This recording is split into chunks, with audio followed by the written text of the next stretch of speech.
लो ट्यूशली बजारे गयो यार लो गयो यार ओ ए सिला यता यता आऊ यता आऊ यता यता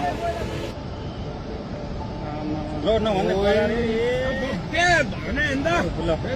भन्ने फोन हान्न फोन मेरो बिहानै सिट्यो भने पैसा नसिट्यो ल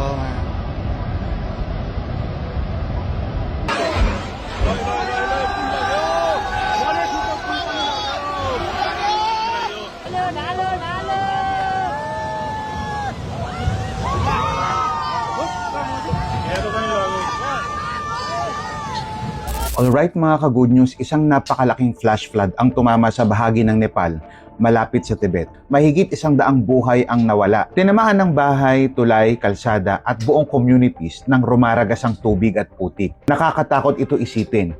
Isang ordinaryong araw, may mga taong nagtatrabaho, may mga naglalakbay, may mga turista, may mga umuwi sa kanilang pamilya, tapos biglang dumating ang tubig. At dito tayo dapat huminto ng sandali. Mga ka-good news, hindi natin alam kung bakit pinahintulutan ng Diyos ang particular na trahedyang ito. Kaya hindi natin dapat basta sabihin na pinaparusahan sila ng Diyos. Tandaan natin kung anong sinabi ni Jesus Christ sa Luke chapter 13 verses 2 hanggang 3. Tungkol sa mga namatay sa isang trahedya. Hindi sinabi ni Jesus na mas makasalanan sila kaysa sa ibang tao. Ginamit niya ang pangyayari para ipaalala sa atin that life is fragile.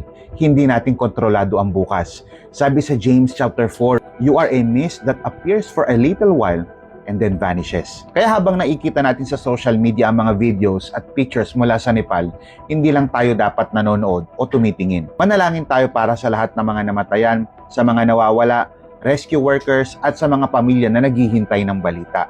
At higit sa lahat, hayaan nating ipaalala nito na ang buhay natin ay may hangganan. Ka-good news, hindi natin alam kung kailan darating yung huling araw natin dito sa mundo. Kaya ang tanong ay hindi lang bakit nangyari ito sa kanila. Pag-reflect tayo, ang dapat nating itanong sa ating mga sarili, kung dumating ang sarili nating araw, handa ba tayo? Sabi sa John chapter 11 verse 25, I am the resurrection and the life. The one who believes in me will live even though they die. Mga ka-good news, sa harap ng disaster, compassion first, prayer always, and hope in Christ. At kung habang pinapanood mo ito, naiisip mo, paano kung ako naman ang mawala ng buhay? Or paano kung ito na pala ang huling araw ko? May magandang balita ako para sa'yo. Hindi kamatayan ang may final words, kundi si Jesus. Ang gospel ay nagsasabing tayo ay makasalanan at hiwalay sa Diyos.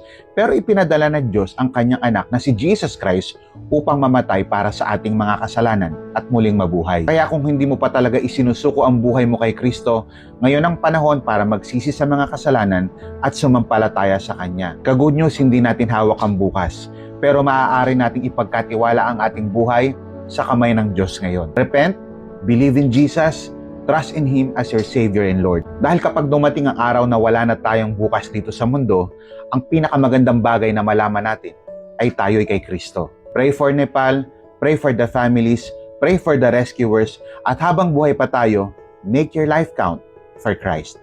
What are your thoughts? I-type po sa comment section.